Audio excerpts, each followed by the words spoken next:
the Igbos control majority of the market in Nigeria.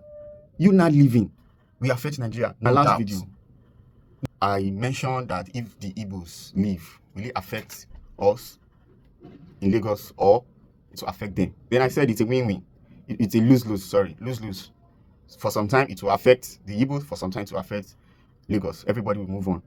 On the comment section, one person said, let's go first. And if you check the person's profile, you will know that this one does not have anything. I'm not downgrading anybody. I'm just saying does not have anything to lose.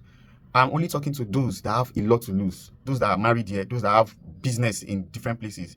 Guy, do you know that you guys, the Igbos, control markets in let me just not exaggerate. Let's say all the markets, except for cow and all that the Hausa dominate more, and Fulani, the Igbos control majority of the market in Nigeria. You not leaving will affect Nigeria, no doubt. But give Nigeria 2-3 years with new policies in place, they will recover sharp, very quickly. First of all, the population will reduce, so it will be easy to do one or two for people. Lagos will be empty, like the Igbos always claim that when they go to village, no wahala. You understand? You have a lot to lose. Lagos have a lot to lose. Now, if the Igbos go, I've explained that in my previous video. I don't need to start explaining it here. My point of view in this whole thing is, for me, Igbos should not go. Igbos, don't go. Don't have Biafra. Just listen to me. First of all, reasons. The way you're agitating that we want to go, because for me, you have a lot to lose. Check my previous video, like I said. Agitate for things that are reasonable. From Lagos to Onitsha, there should be train that can carry you from Lagos to Onitsha in less than 4 hours or 3 hours. From Lagos straight, it will be easier for you to trade between Lagos and Onitsha. Sharp. You can be in Lagos and quickly say, I want to go to Onitsha. People in Onitsha, Anambra, Imo State, the market will be bigger there. You make more money there. Now, if you are living in Lagos and you are not enjoying Lagos, you can relocate to your village and still go to the market and sell. Then I guess Onitsha will not be the biggest market in Nigeria because it will expand. Because people in Lagos are now moving there, checking things out in Aba, doing things in different parts of eastern states. Then job creation will come on. That is what you should agitate for. Connecting your state to different states. From the north, let's say Ebonyi to Kaduna to Kano, a train that can link these things. That is what you should be agitating for. Put our people in key role in Nigeria as senator, as David Umahi is Minister of Work. So put our people in key roles. That's what I think you should agitate for. That's my point of view. Then your Igbo people that are controlling the aviation market, let them reduce price.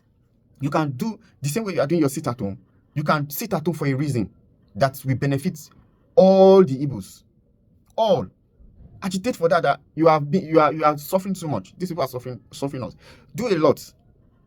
Do you understand? I'm not saying you should protest. You have been agitating, sitting at home for 5 good years every Mondays. What is the result of that? It's just an honest question. I just want an intelligent person to educate me. Like I said in my previous video, just educate me. I might be wrong. Do something that, okay, let's assume Ladipo, 80% of people in Ladipo are Igbos. They do it in a way that there's Ladipo in Ebonyi State, where there's train that can quickly take me from Lagos around 7 a.m., go to Ebonyi, and I'm back before 3 p.m. That should be what you should agitate for. So that the eastern states will now start developing little by little. Everybody's happy, we are happy. But if you go to the eastern states, it's not as developed as the Igbo developing other states. It's not as developing as the other states. You will say the governments are not developing it for us. But you come to other states and develop it for them. Not that just like for instance now, you as a businessman, you open a shop and you start importing some things that we don't see too much in Nigeria. You start importing them, but you rented a shop. You brought it, let's say in Lagos, you brought it to Nigeria and start selling, supplying around the whole this thing. Is it the government that helped you? But if that thing happened in Imo State, that you are the only one selling this particular thing in Nigeria, you open a shop in Imo State, you start advertising and people start coming. Before somebody will stand up and say, I want to go to Imo State, you're not going to even think because of the rule. So talk about train. And this coastal highway that they are building, it's a welcome development, but some people are saying it's not. Linking road, fast road, good quality road. Then talk about train, linking your village, your city to another city. The trade will be faster. But you people agitate For me, don't go. That's my own point of view. Don't go, because Igbos have a lot to lose, a whole lot to lose. Nigeria will suffer just some matter of years. They will recover. They will recover. Igbo, we have Imo State, Abia, Enugu, Ebonyi, and which other state? Anambra. These 5 states. One state in Nigeria, in the north, is bigger than these 5 states I just mentioned. Google it. One state in the whole north is far bigger than 5 states. Do you understand? The deed has been done is to move forward. I come in peace. I not fight anybody. I just come in. We are reasoning together. The deed has been done. Forget about the past. The past will keep on holding you, like go hold you. The past will hold you. And the past is the history they've been telling us. Biafrans are doing this. The past will hold you back. Like you won't want to move forward. And like that, your father did. Your grandfather did. Your father did. You are doing like that. You just do one side, not moving forward. Don't think that way. I'm not the best person to see all of this because you won't listen. It's fine. But the record is here that I advised, but my advice wasn't taken. And the record is also here that it's just a peaceful advice. No, nothing much, nothing less, because the next thing is start throwing some comment that doesn't make sense. Just think about it, and I pray that whatever the Igbos touch, God will help. And I pray that the federal government listens to them in terms of putting some key Igbo politicians in some key areas so that they can feel among, because I feel they are not feeling among, so they can feel among. That's my prayer for them.